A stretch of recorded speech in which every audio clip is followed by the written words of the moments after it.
إن الحمد لله نحمده ونستعينه ونستغفره ونعوذ بالله من شرور أنفسنا ومن سيئات أعمالنا من يهده الله فلا مضل له ومن يضلل فلا هادي له أشهد أن لا إله إلا الله وحده لا شريك له وأشهد أن محمدا عبده ورسوله اللهم صل وسلم على سيدنا محمد وعلى آله وأصحابه ومن تبعهم بإحسان إلى يوم الدين أما بعد فيا عباد الله أوصيكم ونفسي بتقوى الله فقد فاز المتقون قال الله تعالى في القرآن الكريم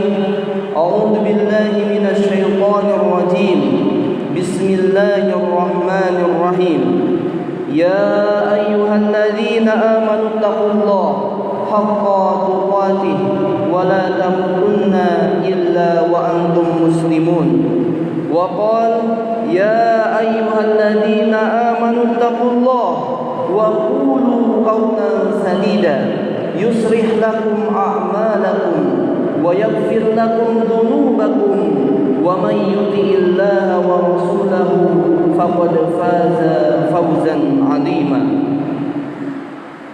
وقال ومنهم من يقول ربنا آتنا في الدنيا حسنة وفي الآخرة حسنة وقنا عذاب النار وقال رسول الله صلى الله عليه وسلم لا تزول قدم عبد يوم القيامة حتى يسأل عن أربع عن عمره فيما أفناه وعن علمه فيما فعل وعن ماله من أين اكتسبه وفيما أنفقه وعن جسمه فيما أبلغ.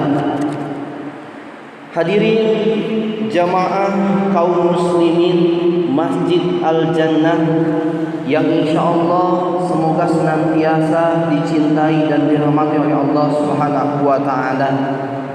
Alhamdulillah, segala puji kita panjatkan kehadirat Allah. Segala bentuk syukur kita haturkan kepada Allah Subhanahu wa taala yang pada kesempatan hari ini dari sekian banyak aktivitas yang kita lakukan, Allah masih melembutkan hati kita. Allah masih meringankan melangkahkan kaki kita. Tidak lain dan tidak bukan semata-mata untuk bertaqarrub kepada Allah Subhanahu wa taala, yakni melaksanakan salat Jumat berjamaah. Mudah-mudahan dari sekian banyak salat Jumat yang kita lakukan, salat Jumat hari ini yakni salat Jumat terbaik. Amin ya Allah ya Rabbal Alamin. Kemudian salawat dan salam semoga senantiasa tercurah dan terlimpah kepada baginda suri tauladan kita, yakni Nabi Muhammad sallallahu alaihi wasallam. Semoga tercurah dan terlimpah juga kepada keluarganya, kepada sahabatnya, malah sampai kepada kita selaku umatnya hingga akhir zaman nanti. Hadirin yang dimuliakan Allah Subhanahu wa taala. Khatib mewasiatkan khususnya kepada diri khatib sendiri, umumnya kepada jamaah semua. Mari kita sama-sama tingkatkan ketakwaan kita kepada Allah Subhanahu wa taala untuk terus berusaha semaksimal mungkin melaksanakan perintah-perintah Allah dan terus berusaha untuk menghindari larangan-larangan Allah Subhanahu wa taala. Bahkan hadirin sekalian, beribadah kepada Allah itu tidak perlu misalkan ketika banyak orang, melainkan ketika kita sendirian pun juga beribadah kepada Allah harus terus kencang, harus terus muttaqun sebagai orang-orang yang senantiasa bertakwa kepada Allah Subhanahu wa taala. Pada hakikatnya ketika kita melihat firman Allah Subhanahu wa taala bahwa hidup di dunia ini tidak akan kekal, Hidup di dunia ini pasti nanti akan diminta pertanggungjawaban oleh Allah Subhanahu wa taala. Sebagaimana firman Allah Subhanahu wa taala, "Wa'bud rabbaka hatta ya'tiyakal yaqin." Dan beribadahlah kepada Allah sampai kematian mendatangimu. Hadirin salat Jumat yang insyaallah dimuliakan oleh Allah Subhanahu wa taala. Tidak terasa waktu berjalan begitu cepat. Seolah baru kemarin kita melaksanakan salat Jumat dan sekarang kita sudah berada di hari Jumat kembali. Itulah tanda-tanda akhir zaman. Setahun seolah udah kayak sebulan. Sebulan begitu cepat, kayak seminggu. Seminggu seolah kayak sehari. Sehari seolah kayak sejam. Inilah kekuasaan Allah Subhanahu wa taala, bahwa waktu itu sangat cepat. Ketika kita menyadari bahwa hidup di dunia kita nanti akan diminta pertanggungjawaban di hadapan Allah Subhanahu wa taala. Ingat bahwa hidup ini bukan sekedar main-main saja. Tetapi hidup kita di dunia ini penuh makna dan tujuan, dan salah satu tujuan kita yakni beribadah kepada Allah Subhanahu wa taala. Namun banyak di antara kita, mungkin di luar sana, ya, banyak manusia masih lalai dan belum tahu tujuan hidupnya itu untuk apa. Seolah apa yang dia perbuat hari ini tidak akan diminta pertanggungjawaban di hadapan Allah Subhanahu wa taala. Kalau kita ingat firman Allah Subhanahu wa taala di dalam surat Al-Haqqah ayat 18, yauma idzin tu'raduna la tahfa minkum khafiyah. Pada hari itu kamu dihadapkan, yakni dibangkitkan di hadapan Allah Subhanahu wa taala, yakni pada yaumil qiyamah, pada hari kiamat, ya, tidak suatu pun dari keadaanmu yang tersembunyi di hadapan Allah. Semua ditampakkan, semua dihadirkan. Perilaku kita, sikap kita, akhlak kita, baik dan buruknya ditampilkan di hadapan Allah Subhanahu wa taala. Ketika kita telah sadar bahwa hidup ini ada pertanggungjawaban yang harus kita lakukan, maka marilah kita renungkan sabda Rasulullah sallallahu alaihi wasallam sebagaimana yang tadi awal saya katakan, la tazulu qadama 'abdin, tidak akan bergeser kaki, yakni kaki seorang hamba nanti yaumal qiyamah, pada hari kiamat, hatta yus'ala an arba, sampai ditanya nanti 4 perkara, kata Rasulullah. Yang pertama kata Rasulullah, an umrihi fima afnah, yakni tentang umurnya, untuk apa dia gunakan. Ketika kita berbicara tentang umur, ingat sabda Rasulullah, karena kita sebagai hamba Rasulullah SAW, kata Rasulullah, a'maru ummati ma baina sittin wa sab'in. Umur umatku itu, kata Rasulullah, antara 60 sampai 70 tahun. Wa aqalluhum may yajuru dalik, dan sedikit sekali orang yang melebihi umur tersebut. Coba muhasabah, tatap saudara kita. Bayangkan mungkin wajah orang tua kita. Berapa lama masih hidup di dunia ini? Tidak ada yang lama. 80 tahun juga itu udah super repotin bahasa anak muda. Coba orang-orang dulu sekuat apapun, sehebat apapun pangkatnya, jabatannya, sekaya apapun, tidak ada yang kekal di dunia ini. Maka perhatikan, tanya pada diri kita, udah berapa tahun kita hidup di dunia? Semakin hari kita bukan semakin panjang umur itu, tapi semakin hari umur kita ini semakin pendek di hadapan Allah Subhanahu wa taala. Suatu ketika Ibnu Qayyim pernah memberikan pemahaman tentang hidup di dunia, bahwa beliau mengatakan hidup di dunia ini adalah sarimul waktu. Dunia ini waktunya singkat, dunia ini waktunya padat, dunia ini waktunya cepat, kata Ibnu Qayyim. Maka berbicara tentang waktu di dunia ini, Allah berkali-kali di dalam Al-Quran bersumpah dengan kalimat yang namanya waktu. Misal dari 24 jam dalam satu hari, Allah bersumpah dengan kalimat waktu. Dari mulai fajar, Allah bersumpah dengan kalimat wal fajri, demi waktu fajar. Masuk kepada waktu subuh, Allah bersumpah dengan kalimat wasubhi, demi waktu subuh. Masuk kepada waktu duha, Allah bersumpah dengan kalimat wadduha, demi waktu duha. Masuk kepada waktu siang, Allah bersumpah dengan kalimat wannahar, demi waktu siang. Allah bersumpah masuk kepada waktu asar, Allah bersumpah dengan kalimat wal asri, demi waktu asar.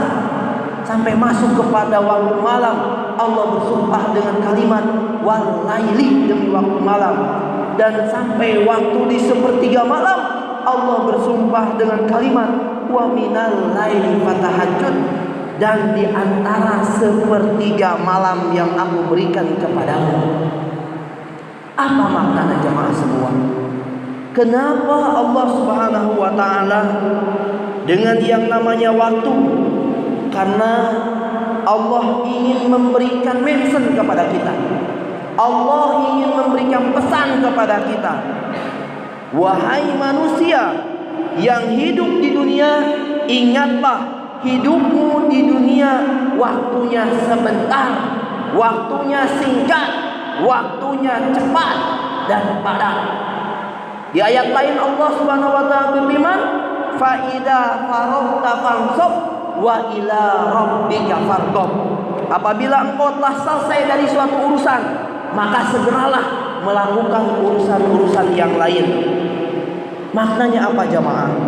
Berarti Allah menginginkan kita menjadi manusia yang produktif.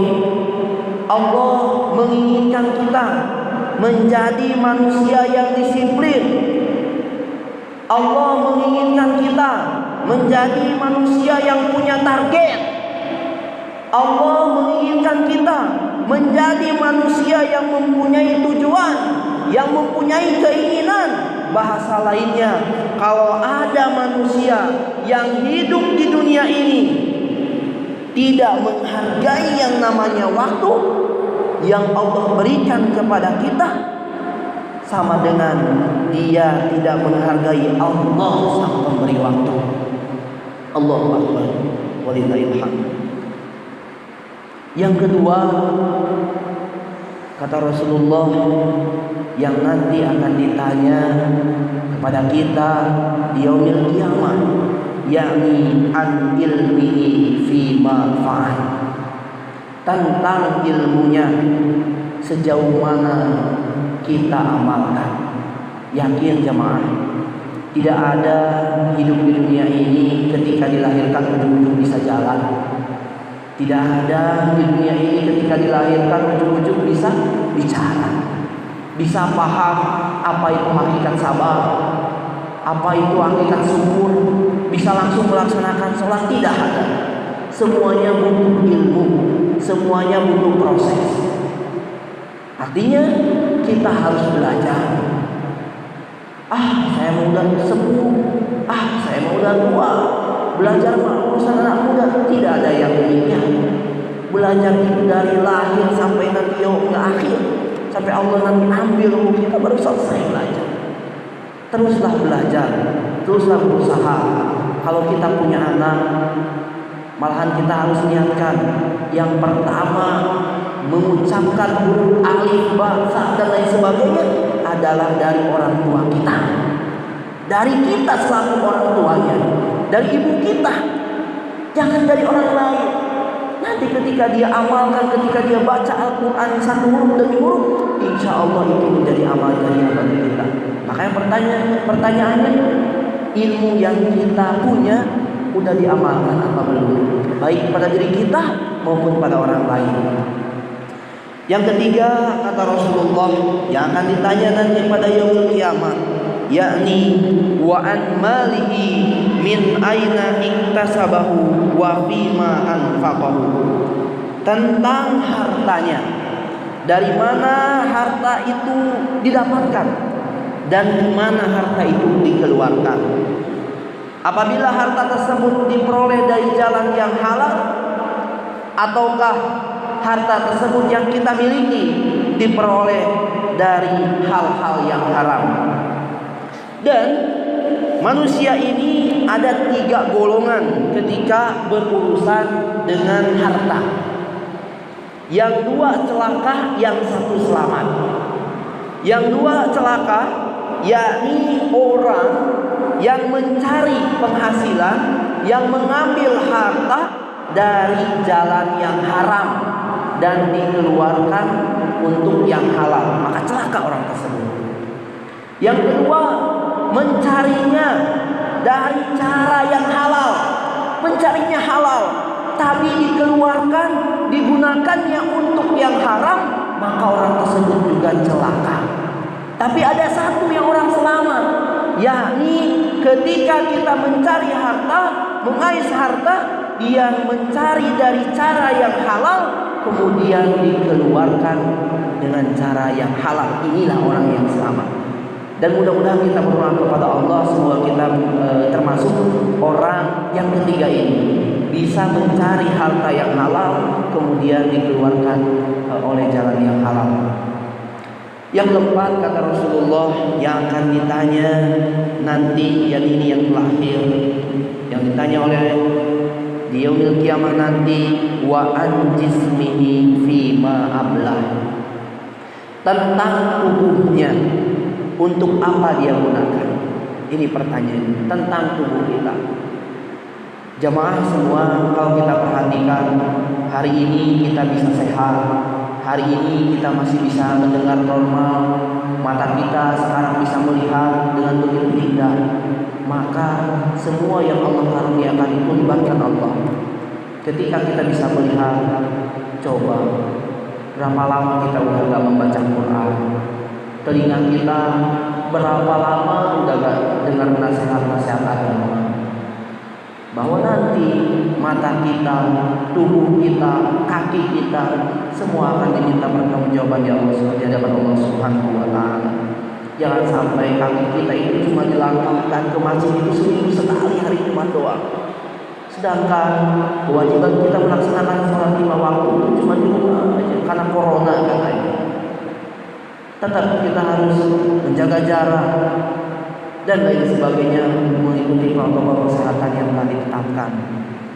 Tapi ketika kita melihat firman Allah Subhanahu wa Ta'ala, inna sam'a wal basara wal fu'ada, sesungguhnya pendengaran kata Allah, penglihatan, hati kita, kullu ulaika kana anhu mas'ula, semuanya akan diminta pertanggungjawaban di hadapan Allah Subhanahu wa Ta'ala.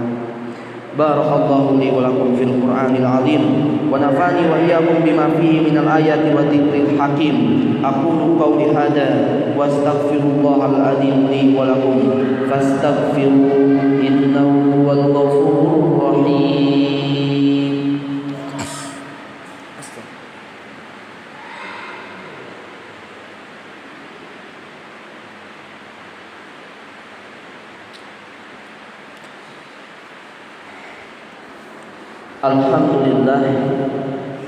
Alhamdulillahilladzi khalaqal insana fi ahsani taqwim. Asyhadu an la ilaha illallah al-malikul haqqul mubin. Wa asyhadu anna Muhammadan abduhu wa rasuluhu arsalahu rahmatan lil alamin. Qala Allah ta'ala fil Qur'anil Karim, a'udzu billahi minasy syaithanir rajim. Ya ayyuhalladzina amanu taqullaha wal tanzur nafsum ma qaddamat lighad wattaqullaha innallaha khabirum bima ta'malun. Kaum muslimin jamaah salat Jumat Masjid Al-Jannah yang insya Allah senantiasa dimuliakan oleh Allah Subhanahu wa Ta'ala. Amin. Setelah kita selesai menjalani kehidupan dunia, maka kita akan masuk ke fase selanjutnya, yakni kehidupan alam kubur. Setelah dari kehidupan alam kubur, kita nanti akan dibangkitkan kembali, yakni pada yaumul qiyamah, hari kiamat. Dan di situ akan menentukan kita, apakah kita itu menjadi hamba-hamba muttaqin atau hamba-hamba yang minal khasirin. Apakah termasuk orang yang beruntung, yakni orang yang bertakwa, apakah menjadi orang yang rugi atau celaka. Dunia ini, jamaah sekalian, bukan tempat tinggal abadi kita, melainkan dunia ini tempat meninggal kita. Dunia ini bukan akhir segalanya, melainkan dunia ini hanya pelantara kita saja untuk menuju yang kekal, yang akhirat. Siapakah orang yang paling baik dan siapakah orang yang paling beruntung? Kata Ali bin Abi Thalib, orang yang paling bahagia, orang yang paling beruntung adalah manusia saat dia lahir, dia menangis, di sekelilingnya ketawa.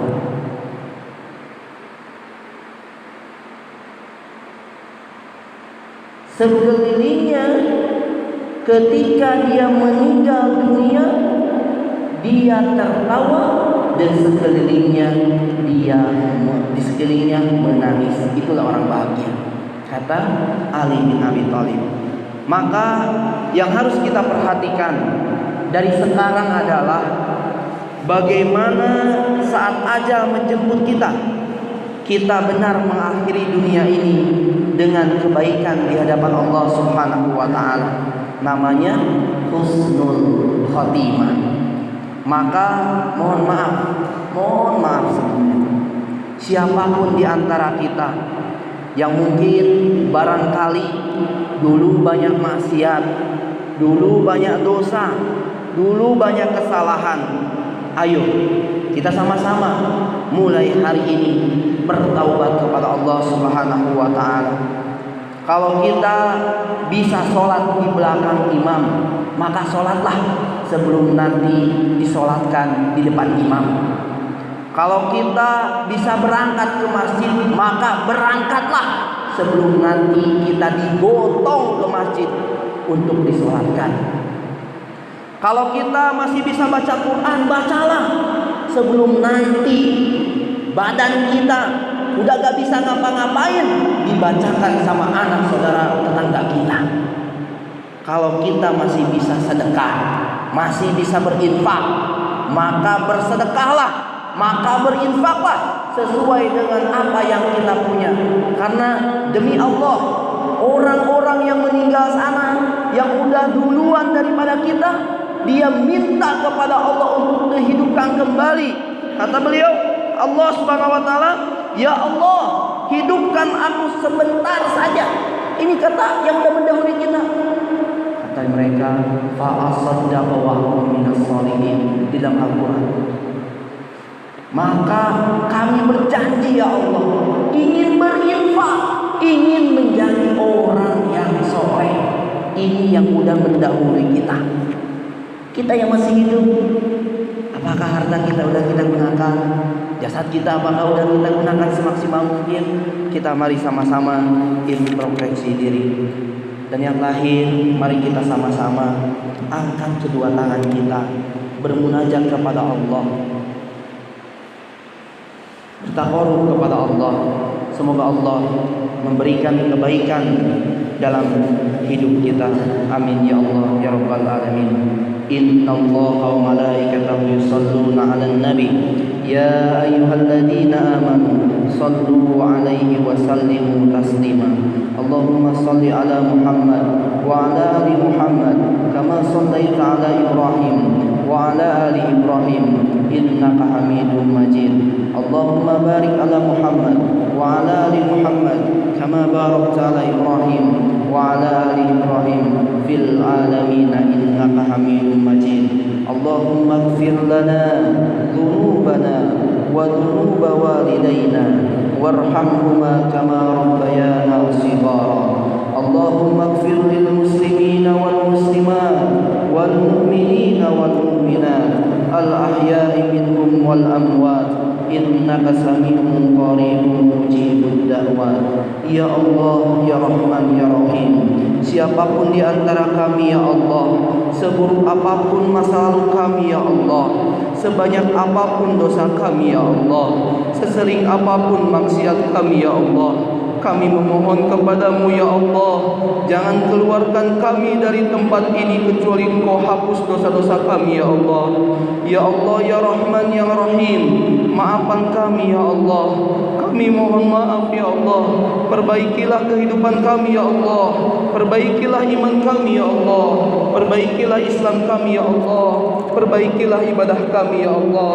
Perbaikilah amal soleh kami ya Allah. Jadikan setiap hari-hari kami ya Allah sebagai hari-hari terbaik ya Allah, untuk mempersiapkan bekal terbaik ya Allah, dan bertemu dengan Engkau yang maha baik ya Allah, di tempat yang baik ya Allah, yakni di surgamu ya Allah. Ya Allah, ya Rahman, ya Rahim, berikanlah keberkahan dalam hidup ini ya Allah. Berikanlah keberkahan kepada keluarga kami ya Allah. Berkah rumah tangga kami ya Allah. Berkah pekerjaan kami ya Allah. Berkah bisnis kami dan usaha kami ya Allah. Ya Allah, ya Rahman, ya Rahim, Rabbana taqabbal minna innaka antas samiul alim wa tub alaina innaka antat tawwabur rahim. Siapapun di antara kami ya Allah yang punya kesulitan, yang punya kesusahan ya Allah, hadirkan jalan keluar untuk semua kesulitannya ya Allah. Rabbana zalamna anfusana wa illam taghfir lana wa tarhamna lanakunanna minal khasirin. Rabbana la tuzigh qulubana ba'da idh hadaitana wa hab lana min ladunka rahmah innaka antal wahhab. Rabbana atina fid dunya hasanah wa fil akhirati hasanah wa qina adzaban nar. Ibadallah, innallaha ya'muru bil adli wal ihsan wa ita'i dzil qurba wa yanha 'anil fahsya'i wal munkar wal baghi ya'idukum la'allakum tadhakkarun. Wa akhiru da'wana alhamdulillahi rabbil alamin. Amin.